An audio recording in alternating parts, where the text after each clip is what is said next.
gaming is already underinvested by a factor of 9 to 1. So compared to like, I don't know, pharma or like fintech, which is crazy. If you're an investor and you're not thinking about gaming as a category, you're just neglecting to pay notice to a macro scale advantage. The Disney of the future is not Disney. That same innovation that drove what Disney became is now going to happen with a game company. Gaming is becoming the foundation of modern entertainment, and few people understand that shift better than Guy Costantini, co-founder and CEO of Stealth, a new game studio focused on creating unforgettable player experiences. Welcome back to the DesignRush Podcast, where we sit down with industry leaders to talk strategy, execution, and the tools behind today's top creative decisions. I'm your host, Kia Johnson. In this episode, Guy shares lessons from a career shaping hits like The Witcher 3, League of Legends, and The Walking Dead Saints and Sinners. He explains why passion, not budget or IP, is the real driver of lasting success, and how Stealth Studios can compete with giants by staying focused, fast, and player first. You'll learn how to recognize the unfair advantages behind breakout games, what sustainable monetization actually looks like, and why cultural fluency is essential for global teams. We also get into agency red flags, what most marketers get wrong about gamer audiences, and how to use AI responsibly without losing your creative edge. Whether you're a game developer, brand strategist, investor, or creative leader, this episode will reshape how you think about building brands that truly connect. Watch the full conversation on YouTube or listen on Spotify and Apple Podcasts. And don't forget to subscribe. You have had a front row seat and shaping some of the biggest and the most beloved franchises in gaming. You're looking at Witcher 3, League of Legends, Marvel Contest of Champions. I mean, your like fingerprints are like all over these industry-defining titles that like millions of players obsess over. Now, looking back at your journey, what would you say has been the common thread in your success? Like, what is it about your approach that has actually consistently turned games into cultural phenomena? I'll say I'll give a shout out to Mirko, who is the first person in the industry that gave me a shot. I was outside of the industry and I wanted to get in. It was really hard. And I found someone that actually would take my call. And they gave me a chance, and it's led to a fantastic career. And interestingly enough, he used to run the Australian office of Rye Games, and now I think he's working in soccer, which I guess is a game. So my journey started very much with someone really taking a chance. And the thing that has really worked for me has been to focus on where the magic of the fun for players is, and kind of pull at that string and build upon that, and build on kind of the network effect of people being excited about something and wanting to share it with their loved ones, even if it's a single player game, right? And this is something I obsess with the history of our industry and the why behind a company's successes, because a lot of times people will see the flashy results of a success and they will infer incorrectly what drove that success. And I'm actually obsessed with sort of peeling that curtain and finding out why, and not because I want to expose something. It's more because I want to educate myself about the things that are actually driving success, right? So if you think of a company like Google, right, like search is the thing, right? Like, and it's obvious, but a lot of people forget because they've done a lot of other stuff, right? And in games, in League of Legends, they weren't excellent game makers, right? The first version of League was actually kind of jank. The people that made it, were game makers, but like they weren't exactly like the pinnacle of game making, ivory tower, right? But they had a really good angle, right? There was a game mod that people were playing in the millions already. And they took one of those communities and they built on that. And they kind of found that was their unfair advantage. And then, of course, they still had to win because it's a hyper-competitive field, right? They still had to deliver and bring free-to-play to the West and build community. But all those things were things that they were able to do because of this one unfair advantage. And similarly, like CD Projekt has a fantastic board. They're all friends, so they have they were able to, for the very long time, to resist external pressures on how to run a company. And they're all gamers at heart, and they all, or most of them. And one of the biggest advantages there is that they took something that they started with a community that was very passionate about games, and that they were very connected with, and they understood really well. And it was kind of a secret superpower, right? Polish gamers and Polish dads were like really proud of things coming from their country, and they would activate very rapidly in large numbers and create excitement, and really help the game crack through before it became Witcher 3, right? Witcher 3 was sort of, I got privileged to be involved with something that was already going to be successful, right? And I got to multiply that a little bit, but the hard work was done with Witcher 1 and Witcher 2, and there was this kind of like groundswell of community support. So every time they put out a piece of news, they already knew that they were going to have this kind of massively, actively engaged Polish audience to get everybody else to pay attention, right? And so they had this kind of secret weapon. The Marvel Arts Champion teams leaned into the IP of Marvel, and at the time, that was a great fit for the game model that they built. And again, IP is not a panacea. It's actually, in my opinion, one of the most dangerous things to do. It's one of those things that makes people at the board level feel really good because you're de-risking the investment or whatever. But it's actually a huge double-edged sword because you're immediately giving up back end. And then on top of that, you actually have to execute, or a bunch of audience will be really upset that you just besmirched what they love. It's tricky, but you can do it. If you do it well, then you get the advantage of this like large audience. And Marvel Comes Champions really good for that. What we did with Walking Dead Saints and Sinners also really great. Yeah. So I guess to go back to your original question, which is like what has been my North Star, is I try to not get involved with stuff that I don't believe in, because as a gamer and as a person that obsesses about like what people enjoy about games, I have a very diverse media diet, right? And a diverse gaming diet. So I'll play, Overcooked with my family, and I will play, Super Hexagon on my phone, and I will play hours of like Valheim, right? So there's just a very varied, because I just think it's important to kind of just be aware of what's out there, what's great, and what makes it great. But I also obsess about how it goes to market.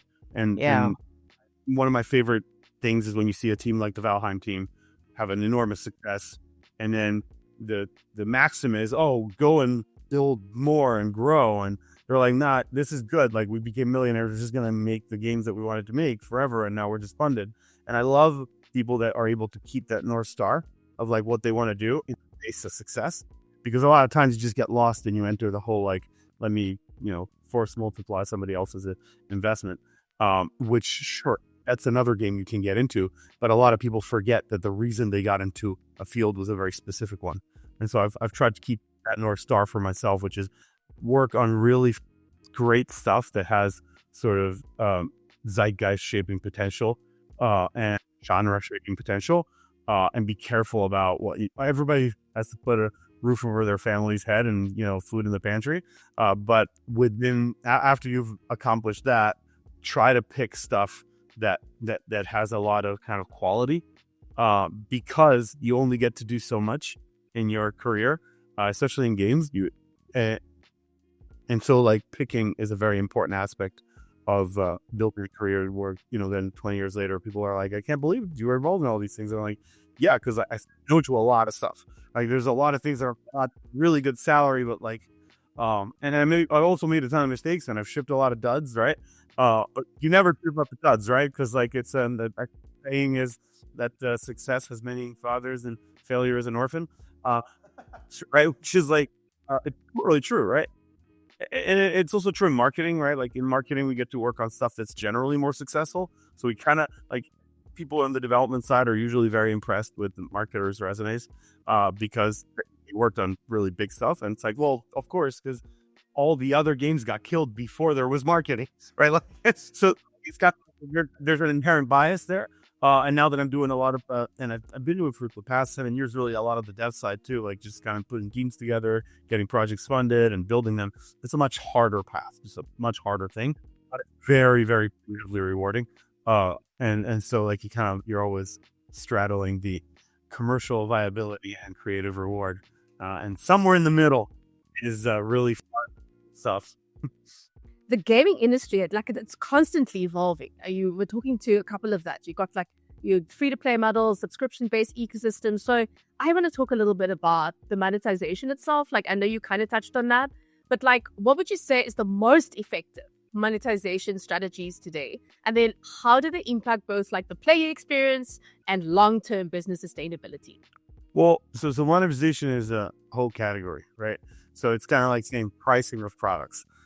Yes, pricing products is like, it's incredibly important because you can leave money on the table. There's also certain monetization models are highly predatory, and some are highly predatory but totally accepted by the audience, right? So I was just talking to my wife about it the other day.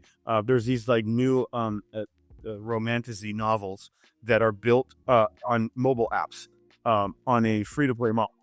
So you can buy like 10 pages and then they monetize you on every chapter. And I was just like, wow, that's wild that somebody took that idea. And then you have things like mystery boxes going out of games and into toys. And then you have, right, there's a lot of like we have learned a lot about human psychology, and there's ways to extract a ton of monetary value from people. But like with most things, you can also go into a field and grow the same crop over and over and genetically modify it to be better at getting that crop out, and eventually the field will just be like barren earth, right? And the same thing is like what you do like you can strip mine the hell out of a category, and maybe you'll get really rich, and I hope you just leave the industry and go mine cobalt somewhere, because like to me it's destructive to our industry. I know that it's hyper opportunistic, because games, it's kind of like humans have been doing this for 10,000 years, right? Telling stories and playing together. And it's part of the human condition, right? And so it's something that I'm very passionate about, because it's been such a great way of growing up, and it shapes the way you think, because it's problem solving on steroids. And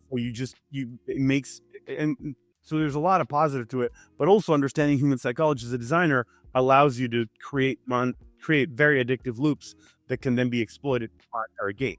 So if you ask me, like, what is the most monetizing loop? Sure. I mean, just look at a casino. Like slot machine is a great example. Hyper monetizing loop, right? Mobile games, a while ago, were like, hey, I can give you a slot machine where you never win. I'm going to make a lot of money. There's a reason that, right? There's a reason that casinos are regulated and lotteries are regulated in most of the world. It's because, I promise you, it wasn't because the operators of the casinos were like, please regulate me. I promise you that. It was because enough suffering and enough people died, and then somebody was like, we should probably put a stop to that. And so like eventually the predatory models of our industry will be punished by either consumer behavior or regulation. That will definitely happen.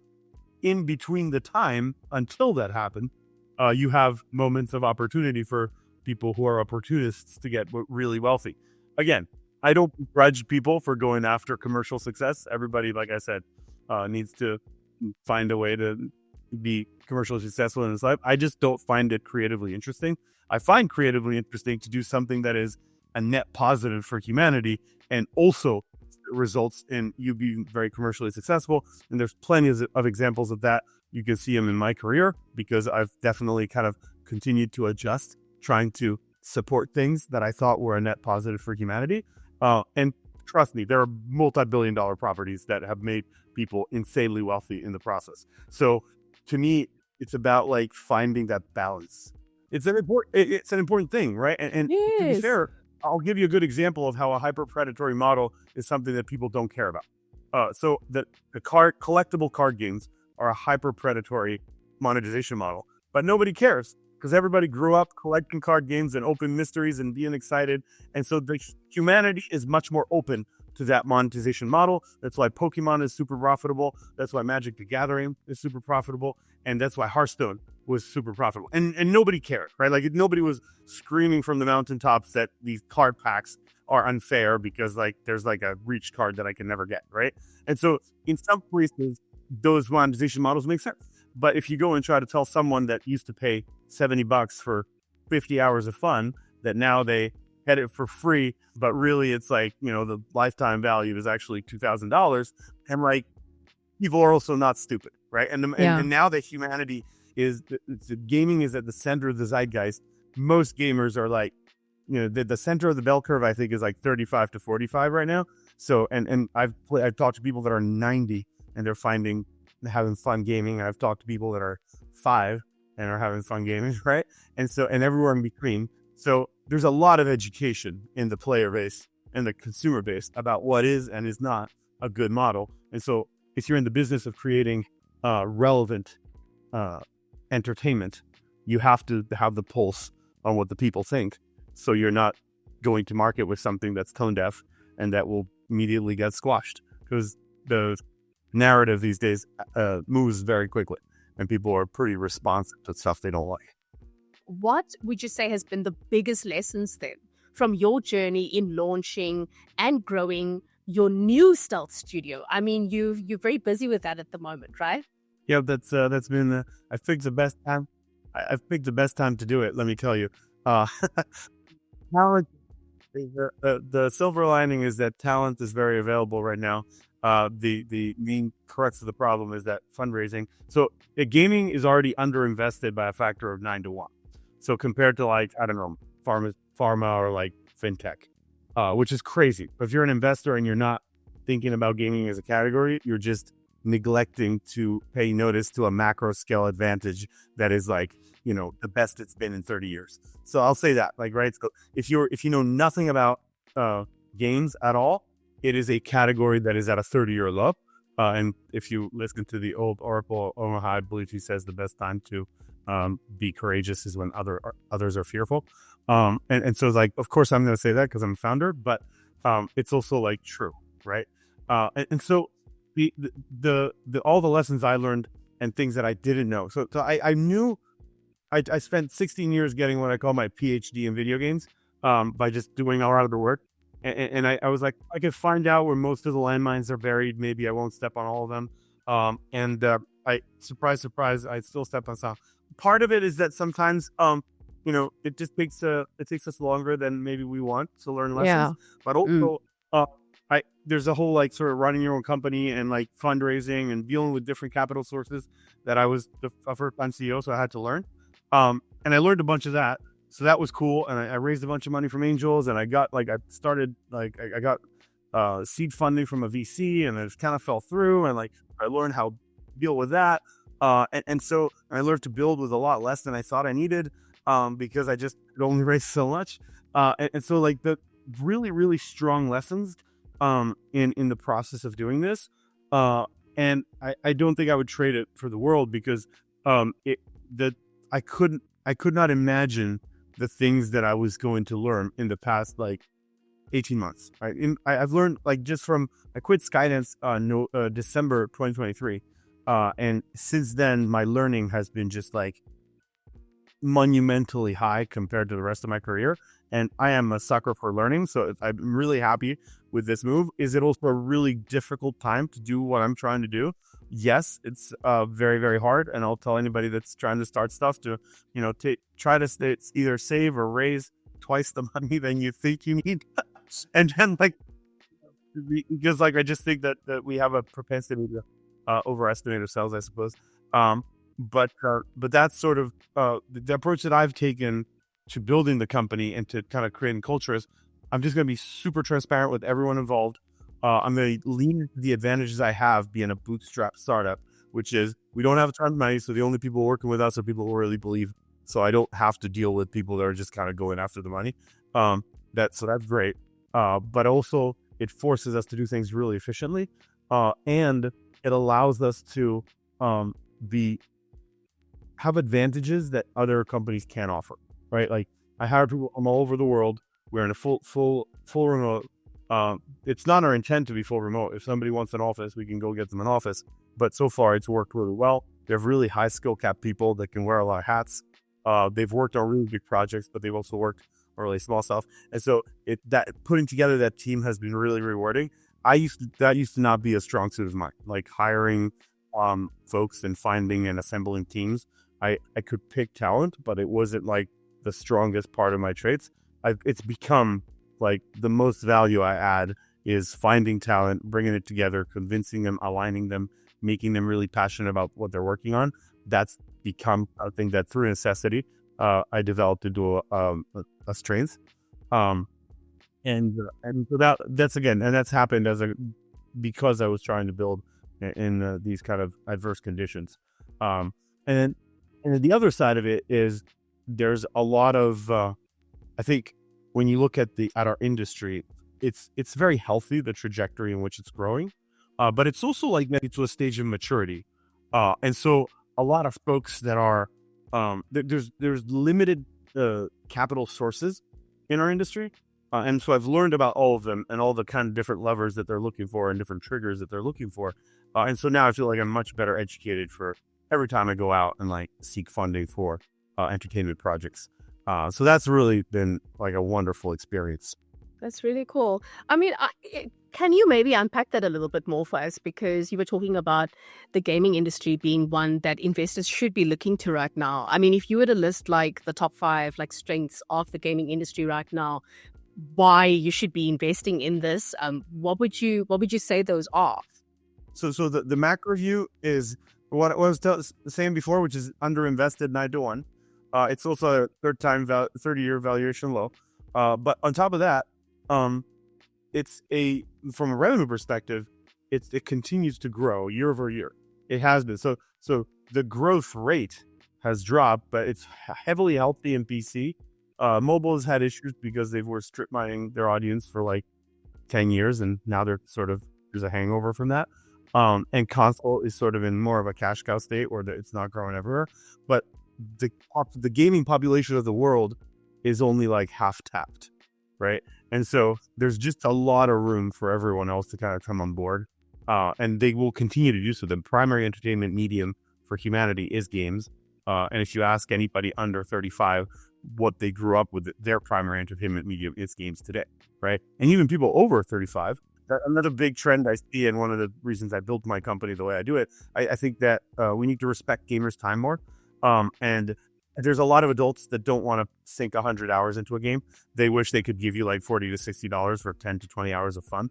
And that is a lot cheaper to produce than a 100-hour open world, like, $800 million game, right? And so there's a area of opportunity focusing on, well, they call them silver gamers, but actually I call them the center of the bell curve, which is 35 to 45.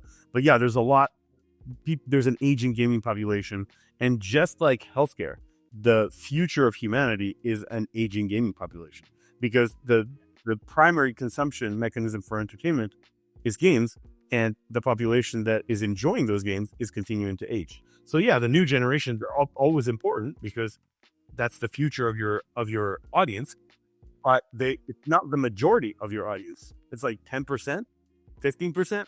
So a lot of people forget that, because a lot of people my age and older that are in positions of influence across various industries still think of games as this like pastime that kids do and that you age out of.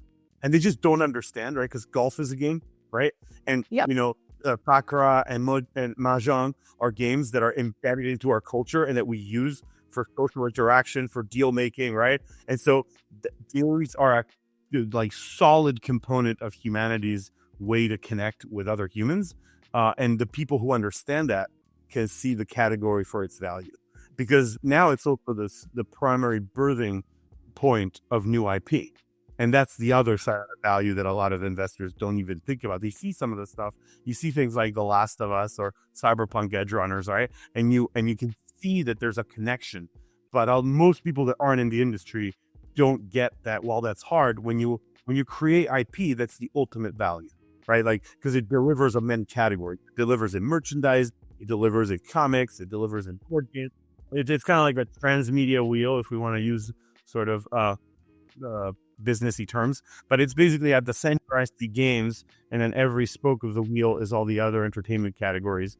And really, there's like toys, there's film, TV, animation, right? And all that is essentially different marketing vehicles for the core of the commerce, which is games. And that's why I built my company, because I think that some companies are already doing that. I don't pretend that I'm the only one, but companies that build themselves that way are best suited to capitalize in the coming 10, 20, 30, 40 years, right? Like the Disney of the future is not Disney, right? I mean, maybe they'll read it themselves. It doesn't seem they will, but that same innovation that drove what Disney became is now going to happen with a game company. And you're starting to see that with like Epic and like Riot, right? Like they're getting there, right? Like they're working to do that. Sony, right? Like very much, you have these companies that are starting to activate on all these spokes very effectively.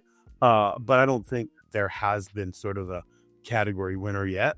But the category is also like really attractive to some of the big players, right? Like you got Amazon getting into it, Yep. Netflix, you got like Google trying, and Apple begrudgingly admitting, because I think Jobs really like games because I don't know, he interned at Atari and had a bad experience or something. And like, but then like, you know, the App Store gaming revenue category is too hard to ignore on the balance sheet, right? So I think that there's an advantage and a disadvantage to how big and ubiquitous games are, is that it's very hard to, like, when you look at an industry that's so wide and varied, to pick where you want to invest or to pick where you want to focus. But there's something for everyone.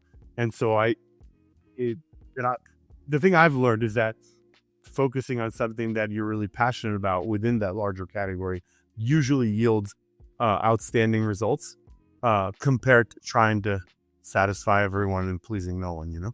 One of gaming's biggest strengths is its ability, and you were chatting about it earlier, to build like passionate, dedicated communities that drive brand engagement. So what would you say are the most effective ways that companies, like both in and outside of gaming, can actually try and foster that kind of loyalty? Yeah, so there's tons of aspects from games that can help a traditional brand, whether they're in games or not, right? Like the idea of kind of building community and of keeping people engaged and of rewarding their loyalty is something that predates games, right? But games have sort of like done this to the nth degree, right? Part of the game's design is to keep you interested, right? Like we have to make something fun, otherwise you'll just not play the game, right? And so that's the core of it. But because some of these gaming brands are such a big part of people's identities or upbringing, if you are outside of games, there's a way for you to tap into that audience. And there's actually a myriad of ways to tap into that audience. The thing I'd say is if you're not in games, or even if you're games adjacent, you want to have someone with a ton of experience in the industry to advise you or counsel you or like help you not make missteps. Because when you're an outsider trying to look in, it just looks really shiny. But there's a lot of pitfalls, and there's a lot of people that are just kind of going to take advantage of you for like bad returns. And it's the same thing with like content creators on the internet, right? Like you have to really understand content creator metrics to know which content creator will deliver, and you need to understand their audience. And it's never a turnkey thing, right? And if you're trying to not put effort into it, I'm sure there's plenty of agencies that will take a large percentage of your money to sell you their expertise, right? Because they specialize on a sector. But the best way for a large organization to want to get their feet wet with games is build an internal expertise of someone that is aligned with your interests. And then they can also go out and hire an agency if like you're Mattel, or Mattel is a bad example, but like if you're McDonald's or like Starbucks or whatever, if you're a major brand that isn't necessarily gaming endemic, or like look at what Red Bull did with gaming, like they have a pretty good practice there. There's a lot of folks that really get it, right? Or like a great brand like one of my favorite non-gaming brands is Liquid Death, because they have like really great writers. If you read the cans of Liquid, kind of incredible. And so like you can always look at some industries just do disciplines better, right? And one of the disadvantages of games is, and I say this as a games marketer, is that the games are really like they partially sell themselves. And so you need good marketers, but you need way better marketers in like insurance, because insurance is super boring. And like, right, like you kind of want to learn some lessons from other industries. And once an industry gets commoditized, then like certain disciplines like marketing become super important, because you need something to stand out. And sometimes these major brands want to use gaming as that thing. But if you want to use gaming as that thing, you need to develop some expertise. It's not just a thing that you like slap a sticker on and it works. It's kind of like how, you know, bad product placement in movies is just kind of cringe, right? It's still right. But if you do it correctly, it's perfect, right? Like if somebody is I was just watching a a movie, and I think Robert De Niro is like he's like this president or something, and he's opening a cabinet to look for some medicine in the morning, and I know that the medicine that he's looking at is a product placement. I know that, but nobody else is thinking of that because it's just so right. He's an older woman, like putting some Visine in his eyes and taking like Lipitor, right? And but that's such good product placement, right? Because it's like embedded in the story. Nobody will notice it, but like you got your brand there, right? And similarly, there's ways of doing stuff in games that are super fit. Right? If you want to have an ad in a game, you probably shouldn't go in a fantasy game, right? You should probably go in a racing game, because in a racing game or a sports game, ads are already part of the experience. It would be weird for me to drive around a racetrack and not see ads, right? Yeah. So you have a perfect billboard that you can exploit. Versus like if you want to partner with a fantasy game, well, you're going to be a brand that it makes sense for, right? Or it's more targeted at audience. Maybe you can do something in that game that like makes people see something cool, right? Or you can do something with their community that has nothing to do with the game. You can sponsor some event, or like there's ways that you can interact with the gaming community, and a gaming community is very engaged, right? But it may only make sense for certain brands, and not for others. And then you can also like do things like gamifying. Like I think one of the really interesting, I know a couple of venture funds that are really focused on this, which is like people who are using game mechanics to make their boring software better, right? And then there's a lot of folks that are using those lessons. And one, probably my favorite example is using gamification to make healthcare outcomes better. So you could get like people to take their medication more frequently, or like, you know, people with PTSD to like get over their PTSD through VR, right? There's a lot of ways to use kind of game-centric technology or game-centric experience design to make your things better. Like I think ed tech does some of this too, right? Because they're trying to work on, and that's sort of been like the great challenge of humanity, I suppose. The love work, like we won, right? But that's sort of the so there's a couple of ways to do it correctly. So, I mean, you were chatting about marketing earlier. I mean, you've got extensive experience like leading marketing, publishing, and also player engagement for a lot of these big franchises in gaming. So what would you say should gaming studios, entertainment brands, or like even emerging tech companies look for in an agency partner to like truly elevate their audience connection and brand experience? Yeah, I think that it's really important to understand what the agency's superpowers are, and what the agency's kind of understand their staff, the staff that's actually going to work with you. So this is sort of what I go through every time I interview an agency, right? Like there's always going to be a very slick agency owner. There's a reason they're an agency owner, and they're going to impress the hell out of me, right? But that's not probably who I'm going to have on my team 24/7, because they're too busy drumming up new business, right? So I really need to understand the kind of team I'm going to get, what their strengths are and their expertise is, and I need to see examples of what they've delivered on. And even if they're new, maybe if they're new, they have a more hunger to want to try something. I just kind of want to figure out what they're trying to do, because anytime you're working with anyone, if you can align yourself with their interests, it all works well. And it's a harder thing for large companies to do, because they think in their mind, they're like, well, I have this big check, and so you can RFP against this. I'll send an RFP out, and I'll just take a bunch of pitches, and I'll make my own decision. And I think that a lot of times you're going to miss out on some real talent and some real quality by going with such a transactional method. Again, agencies know how to deal with RFPs, so it's not a big deal. But I think that every time a large company pays a little more attention to what they're doing, especially if it's a large ticket item, going there and picking the right partner can be transformational. And again, agencies know what they're good at, right? And if they're trying to land business, they're not always going to be open with you about the stuff they're bad at. But it's your job to cut through that, right? And understand, try to align the incentives in a way where an agency the best agencies won't even take work they're bad at, because they're like, hey, listen, we won't do it because like we're going to create bad reputation, and we're trying to curate a reputation, right?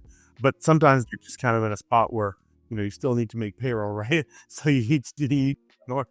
So I'm very understanding of the kind of difficulties there. And so I think that major organizations that have kind of a war chest that they're trying to deploy need to be really careful with it. Sometimes a lot is lost on the altar of speed when they want to move quickly and they want to do things rapidly, right? They will end up doing things very inefficiently. As long as you know what you're getting into, that's okay. Maybe the goal is worth the pain. But I think a lot of times people don't ask themselves that question. And sometimes they don't understand the degree of inefficiency at which they will be operating because they didn't take a moment to think about, is this the right partner? Is this even the agency I need? Or maybe you're trying to get a catch-all, right? Like you want that 360 agency to remove all your problems in the category. I think that's usually not how, like it is rare for a company to be able to do that, because inherently an agency has to have a margin, right? Otherwise they wouldn't be a business. And so it'll always be, you have to understand what they're good at, right? I think it's so important to have an agency that truly understands you and knows exactly where you're at with your organization and where you're heading to.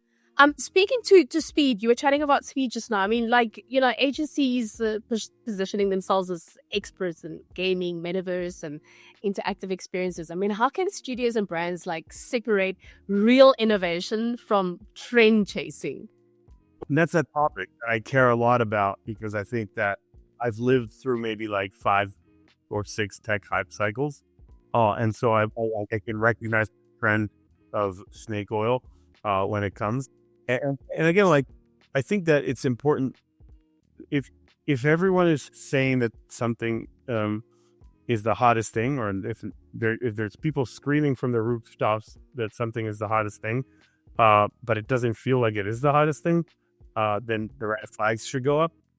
There's a lot, I can start with esports and crypto and Gen AI and VR, AR, right? All these are trends, right, in technology innovation. And every time there's a new thing that's shiny, I'd say there's 70 to 90% snake oil, 10 to 30% value. And you just kind of need to be careful and know what you're getting into if you're trend chasing.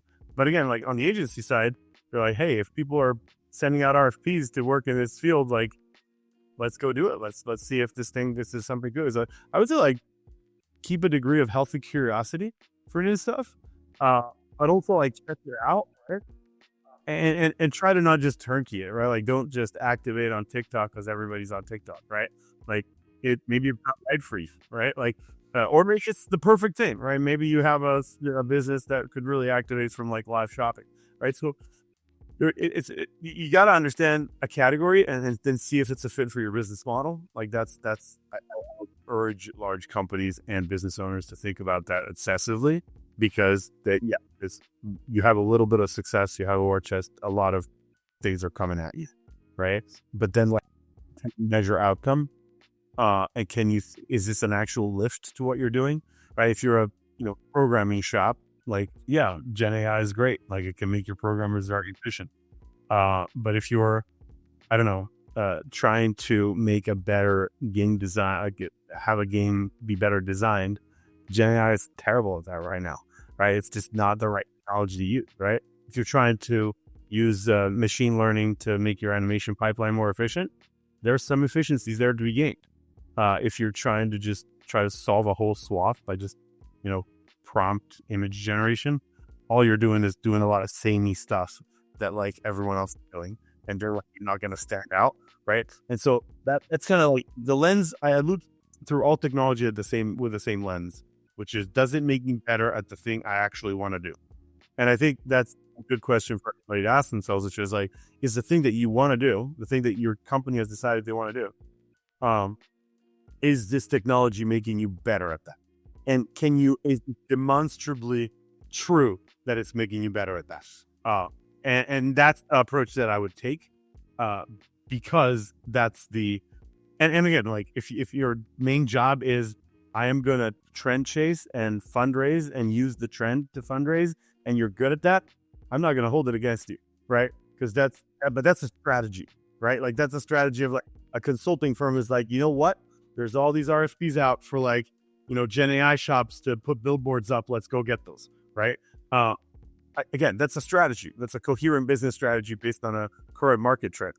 But if somebody tells you, oh, you got to become an expert in this, and you start, fire half your team and hire a bunch of folks that have that in their LinkedIn profile, that's probably not the best business decision. Yeah. I think a lot of agencies have found when they tried to go and say like, all right, the future is just this technology, and then it ended up not really panning out. So, all the best agencies I work with have they have an R&D center where they're just like toying with new stuff, right? And but they're very careful about what percentage of their overall business is, high hype category, so that they don't end up with, 60% of it evaporating overnight. You work with that, and then also within the various different, projects that you've been working on, a lot of the big names that we were mentioning earlier. So you've obviously worked with, global teams. So how would you say important is cultural understanding then, and like localization when you're selecting an external partner for a gaming brand? I'm sure this has to play into like a really big part of what you do. Yeah. Yeah, I mean, like I consider myself a citizen of the world, I suppose. I grew up in Italy. I spent time in the US and Asia, and I just think you need to be culturally aware before you enter a market. And for certain cultures, you need local expertise. For certain markets more than others. Some markets have a pretty good overlap with others, right? So if you're selling in the US and Australia and the UK, there's some similarities there, right? But there's very specific ways that businesses operate in different parts of the world, right? There's, Middle East is all about trust, and many parts of Asia are very top down, and West Coast are all like pretending like they're flat, right? And so there's like a lot of and East Coast is very direct, and West Coast is very like not really telling you what they think, and so like there's just a lot of like cultural trends around the world that if you're aware of them, you know what to step in. And I used to joke with people that like if I could wave my magic wand and change anything about humanity, is I would mandate sort of a year abroad as part of everybody's education, because I think it would make us all like more understanding of each other. But again, the thing that I think is valuable within that notion is you want to approach other cultures with humility and respect, and learn, and a curiosity to learn. That way you are open to having to do business differently, right? And you're open to understanding how to work with a, Japanese conglomerate versus a, South American, like agricultural co-op, right? So it's really like, it's about kind of knowing in between, like what matters, the values that matter to people, and aligning them with your team too, right? Like sometimes the values you have, you got to be pretty open about it, because you may be a really bad fit for some folks, and maybe they have a big check that they're willing to cut. But if you're a really bad fit culturally, you're signing up for a world of pain, right? And so that's the thing that I would say is like, figure out like if there's a good value alignment, and if you can really deliver. If you're a client, figure out if what you're going to get from the team is really going to satisfy the things that you want. And if you're an agency, make sure that your team is actually going to thrive under the conditions that you're setting them up to thrive on. You were talking about, sort of different levels of the acceptance of AI within gaming. So do you think it's like a powerful tool for innovation, or do you actually worry that this could risk replacing human creativity? So I think that in general, the eventual future of humanity is to somehow merge with machines, right? I mean, this is step one, right? Like this is our first implant. But I also think that there's a lot of things that we will choose not to do when it comes to technology, and that we should choose not to do. And everybody that has ever said, oh, adapt or get left behind, well, that's not completely true, right? Like a lot of the world smokes a lot less than we used to, because we decided, you know what, this is really bad for us. We should probably stop doing it. and similarly do a bunch of other things, right? So I think we can, that'll be true of all technology in the future. There is technology that we're kind of like, you know what, this is kind of mid and we're not going to deal with it, right? So it's okay to have dead ends. It's okay to have industries that kind of don't work out. AI is such a large category of definition.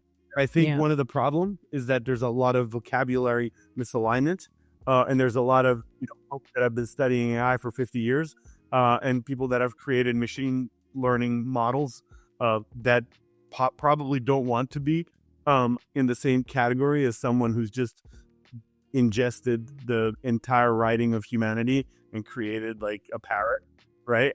And not diminishing OpenAI's work with ChatGPT, but like, not the same thing, right? Like we've been building AI systems in games for the past 25 years.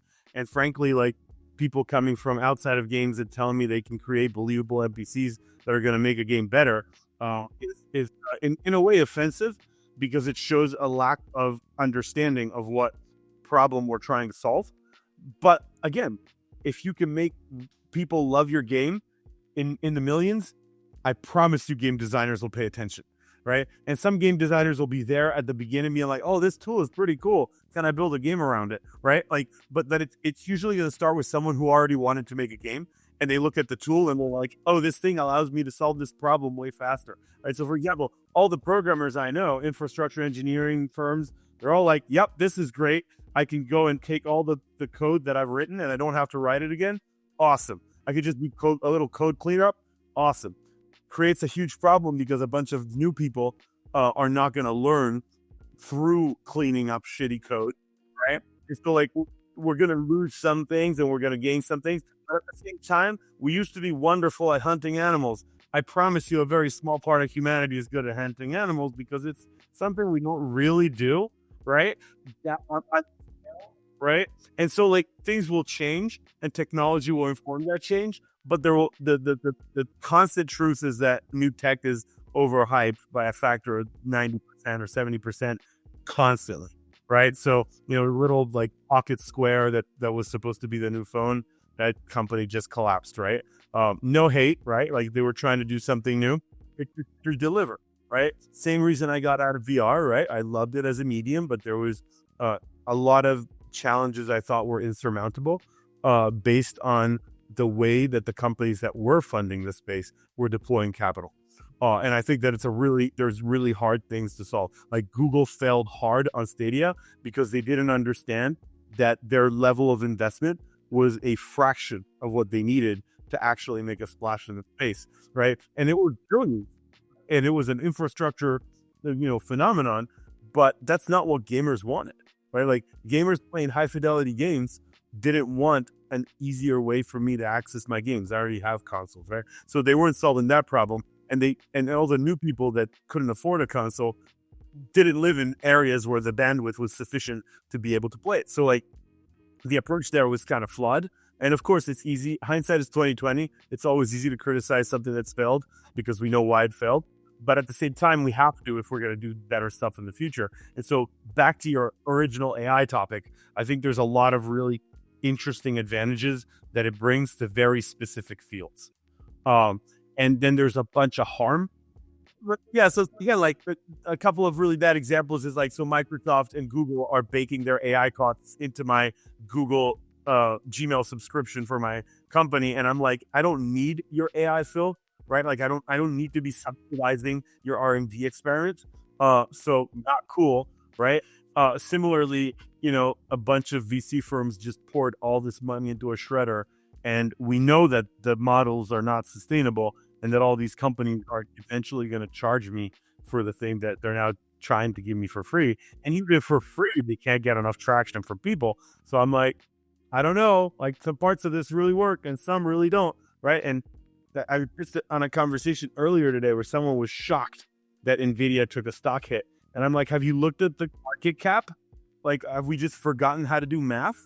They had, what, a $50 billion revenue year on a $3.5 trillion valuation? Like, what's the multiplier on that? Like, it's just like, it's not like hard math, right? This is like third grade math, right? So it's like, I think a lot of times when you're in the middle of the hype storm, it feels like the future. And I've just been in it so many times now that I just take the stance of like cautiously optimistic. Let's see some value, show me some value. And then I'll be a little more positive about it. And I think that there's a lot of harm that is discussed and that there's no solution for, like the, mass IP theft, just burning energy for not a ton of value, right? Like, because again, if you were like, hey, listen, we're setting the atmosphere on fire, but we've cured cancer and we solved and there's cold fusion now, and like, cool, right? Like, all right, like we're gonna put up with a couple of extra degrees Celsius so we can like propel us into the stars. But like, that's not what you're actually doing, right? You're telling me that my chatbot will be a little less shitty and that I could talk to like now I'm stuck in a longer queue with my phone provider as I try to outsmart a smarter chatbot so I could get to the person that can actually fix the problem. That doesn't feel like the future that I was told this was going to deliver. So again, very open-minded to it when it comes to stuff like Cascadeur is an example of a perfect AI solution, or the right place to attach, which is like makes an animation pipeline more efficient, right? Make retopo done automatically. I'm sure every artist ever will love you, right? There's so many problems that we have in games that you could deploy to solve. It's the same problem crypto had, where they tried to be like, oh, we're going to do crypto games. It's going to be awesome. I'm like, how about you just don't fund it? Like, you guys just revolutionized finance. How about you just give me a funding source other than like VC and publishers? And then you will have solved a problem I actually have. And then everybody in the game industry will love you because you're helping make more games. But what they tried to do instead were like, hey, we really like this whole like transaction-based thing where you get to own your assets, and we can kind of basically sell some assets for a bunch of money. And they all got stuck in that when the NFT craze happened. And I was like, yeah, but you're not actually delivering value. You're just kind of like, you're creating this like weird little money machine that is making you a bunch of money until you rug pull it. And then, so it's not actually making the games or the gamer's life better. So what are you actually solving, right? Yeah. Again, the lens is always the same for me. It's, are you making this thing that we already were trying to do better, right? And if the answer is yes, cool. I just talked to so I'll give you another example. Just talked to this AI chatbot yesterday, which is the first one that I was like, oh, this one is actually cool. It's called Bordy, and it's like a new startup that got funded, and it's like a AI super connector. So you give it like your LinkedIn information and like what you want to do and in life, and like it connects you to somebody that's like, it's basically like a networking AI that tries to connect you with people all over the world. So you're like, hey, listen, I'm trying to fundraise in games, and if somebody in their network is looking to fund games, they'll connect me with them. And so I tested it out. It was very pleasant. I talked to it while I was stuck in traffic, and it took me like a total of 10 minutes to give it some information. I don't care about that information. Is the same information I would give like a person, so I don't really mind that I'm more in being sold as data. But if they can connect me to someone that I don't have to do the work to connect to, you're solving a problem for a lot of people who aren't extroverts, right? So I think that that's great, right? And so there's certain things where like you look at the tech and you're like, it does this really, really well. It can transform this one category really, really well. But it's not a panacea, right? And it's not, right now the valuations are based on it being a panacea, which I think is like a little bit off kilter. Guy, I want to talk a little bit about, challenges that you have faced with like major game launches. Is there a moment where you've had to pivot or rethink a strategy to ensure success? Yeah, so I think that I'll use a couple of examples. Yeah. I have what I have learned is that sometimes you think that you would make a different decision than a team because you are not in the hot seat. And I've had the dubious privilege of saying that and then being in the hot seat and failing to get my point across to my board about what I thought we were supposed to do. And so I learned the lesson that, the lesson to me was like, just have courage is what I would tell every marketer in games and every person that thinks a mistake is being made. Because the biggest mistake you can do is put a game out that isn't ready. If it's not ready, it's just, and they're different. There's a different definition of ready, right? Like, you can't go and build with the community, right? You can't be a solo dev that slowly builds the community. That's a different thing. You can be an indie team that, before spending a bunch of their money, tests things out openly with the community. You can even be a major publisher that does a community-driven development. But what I'm saying is, usually there's a moment where you're going to put your game in the hands of people. Make sure that you understand that's one opportunity that you can't get back, right? You take, and just an important figure, especially if you're in premium games, where launch is very important. And again, you can use the most visible example of this is the Cyberpunk launch problem. Luckily, I wasn't there anymore, so I can't. I get to be on the sidelines saying I would have made a different decision. But again, there's a lot of pressure that comes when you're trying to launch a game after like X years of development, right? And I had the same problem happen to me on Saints and Sinners 2, where I wanted to push it, but I couldn't find the right way to convince my C-suite. And I'm a leader in the company, so like it's on me that we weren't able to push it. I take it as a personal responsibility if I'm not able to be persuasive enough to make the right business decision. I think everybody that's a leader should take that approach. But the lesson I took from my path is that I would rather be late than bad. I guess I would rather be late than mid is a better way of saying it, because mid doesn't hit units. All your forecasts are fantasy if you ship a mid game.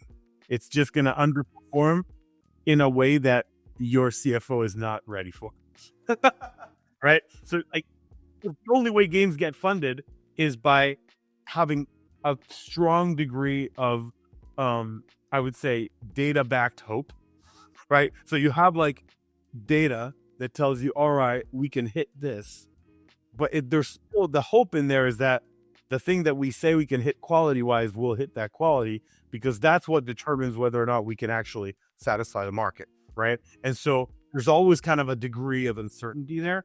But that's also true of every software and every business, really. If you don't hit quality, your forecast is nonsense, right?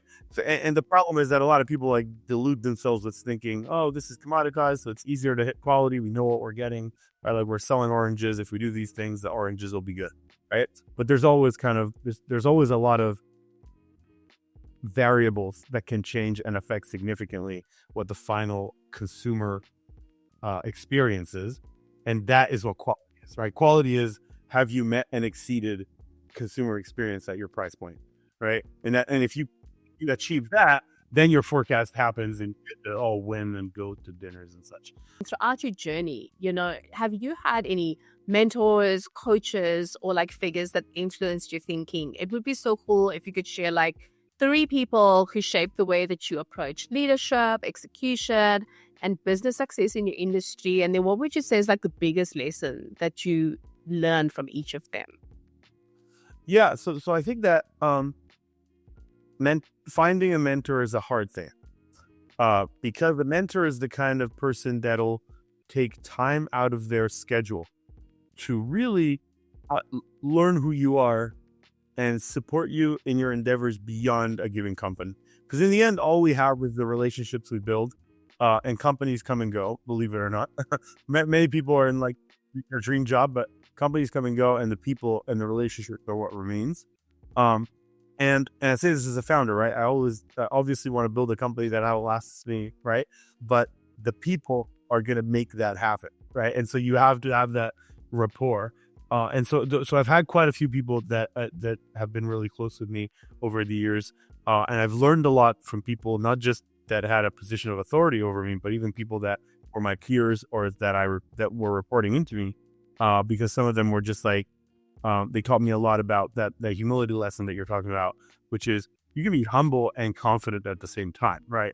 Humility is not about sort of prostrating yourself towards others. It's about like understanding that there is great talent out there, and that you should constantly be seeking people to learn from. Right. Yep. So I'm obsessed about that a bit. I've done a lot of, I think that when it comes to close mentorship, I had this boss at my first real job that was metadata called Dan. He was like very much instrumental in my early like business and international business understanding. Really helped me out with my whole journey through my first company, from inception to like exit, and really kind of dealing with that and understanding like what that was preparing me for. And then when I got into games, there was definitely games is tricky because it's a very high intensity industry, and so people don't have a ton of time to mentor each other, but you end up building these really strong friendships with people that last beyond a given company, right? So I think there's this friend of mine that works at Amazon called Ilya Rotelli. He's great. He does a lot of game sourcing there. We worked together at Riot. We stayed together. We was at my friend Chris Wyatt, who works at Crafton. He worked at Bonfire, worked at Riot together with me. A lot of my old Riot crew I've been really close with. I've stayed close to some of my friends from Skydance and CD Projekt and Kabam too. And I could mention a lot of them. There's this guy named Aaron Loeb, and I didn't really report into him, but he gave me some really great advice. I wouldn't say mentorship, but he was trying to tell me how I was different. Yeah, he was trying to explain to me that I was pissing off all the dev teams because I was trying to get them to care about the customer more. Because I was like head of community marketing. I'm like, if you could just like turn the monetization a little down from like its current rating of criminal to like just like really aggressive, then we'll just make a lot more money. And I pretty much like burned like a lot. Basically, I'd completely burned my reputational capital at that company before joining CD Projekt by just pushing. And he was trying to tell me how like my ideas were correct, but the fact that I was in marketing would make it less likely the developers would listen to me because there's this like contentious relationship between marketers and developers. And it was a really great moment of learning that I then used forever in my career. Made me a lot better at building rapport with developers and like getting them to see bringing them things that they could use and that would make them pay attention. And the true is opposite on the marketing side, where like a lot of marketers are just not understanding the problems of development. And because of that, they can't make decisions that are going to be good for the project. So that brought me on my journey of learning every aspect of game development from sort of concept all the way to live service, because I kind of wanted to just know so I could speak to people their language, right? So if I'm talking to an engineer, I can speak to them in a way that they know that I get it, right? And that I'm respectful of their craft, and that I'm not trying to tell them how to do something. I'm trying to tell them that this thing they're doing is causing a problem, and if they want to solve that problem, they're probably the expert. They're in the role that is meant to solve that problem. I just want them to understand it. It took me a while to learn how to present situations as problem statements to people, but it helps a ton because everybody wants to be good at their job, right? But you still be able to present to people when they're either falling short or when something that is just, it doesn't matter if you put a bunch of effort into something, if it just is not working, right? Like that effort was just you learning a bunch of lessons. It brought me to like one of my recent things, which is there's only two things in life: victories and lessons. So it's very complicated, right? I like the pictures and lessons. That's right. So that everything that happens to you is one of those two things. And so I think that is probably the journey. And then I've kind of in my later like decade, this past decade, I've actively sought out experts in their craft, so I could short circuit the process of learning and get a little further with my knowledge. So I've talked to studio owners and heads of design and business owners and people who were like and people who ran funds, right? And tried to get to the ones of those people that were like approachable enough that they would have a conversation and interested. It's all the best people. They kind of love what they do and they love sharing it, and they almost can't help it, right? Like if you talk like I got to talk to like one of the game directors of God of War, and you could, if you give him a design problem, he has to try to solve it because like that's just who he is, right? And I thought that about people that care about their craft. Like I have I'm really good friends with this guy named Jonathan, and he has like worked on like implicit cinematics, and he did like work with camera on Avatar, and like and he's just like a craftsman, like somebody who's like, he's an art director, right? So he's like, he'll redesign his workspace so he could be better at his craft, right? And it's like you want to find people that care that much about stuff, because then you can learn, and it allows you to then have better conversations with folks from their discipline.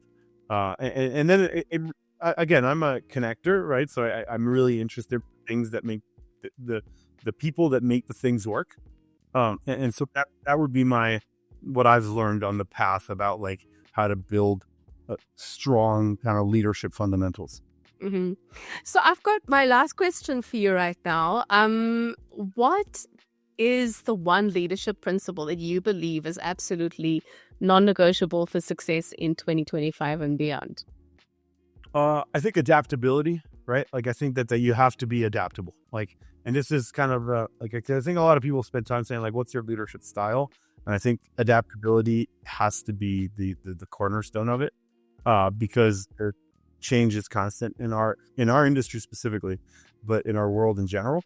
And I think that you have to be open-minded enough to say, you know what, this company that I'm trying to help or that I'm trying to build is different than what I expected it was going to be, and I need to be able to adapt, right? Which is it's a tricky trait, because you need to have vision and you need to have conviction if you're going to make things, right? And conviction is inherently at odds with adaptability, because right? it's like very yeah. But adaptability is the human trait that has made us sort of a plague on this planet, I suppose. But it's part of what makes us successful. So we need to nurture it and we need to like remember it, because like our brains also have a tendency to calcify over time, right? They have a tendency to like, reinforce neural connections. And so I think that being neuroplastic and trying to just think about things differently is important. I found like one of the biggest recent lessons for me was that I've just spent a year and change building a company that can work spread all over the world, has really good practices based around the fact that we want to be able to all work from home and all be able to still make great stuff. And I ended up helping a different company that has a very in-person model. And I recognized it very quickly, because I'd spent so much time building something that was very the opposite. And it also showed me and reminded me of the disadvantages I have in my company, because we are spread all over the place. And the beauty is that both things can work, right? But you also have to know what you're getting into, right? So it's kind of like if you go in the jungle, probably bring some anti-venom, right? If you go in the desert, probably bring some water. And you even though we all wish that we were in the utopia, what we are in is some version that we kind of were able to muster up. And so we kind of got to know what we're getting into. And it's also sort of the advice I give people that are trying to enter the industry or that are trying to improve their career. I'm just like, try to lean into the stuff that you're good at, and then like try to be adaptive. Thank you so much. Thank you for being so fresh in your perspective, and thank you for just all the information that you shared, your knowledge, your expertise. I enjoyed this thoroughly. I hope you did too. Thank you for being on this podcast today. Thank you. I did. It was great, and thank you for having me. Hope you have a wonderful rest of your week. Curious about what top brands look for when choosing an agency? Tune into our latest episodes where we reveal the decision-making secrets of leading brands. Subscribe to the DesignRush Podcast and stay ahead of the competition.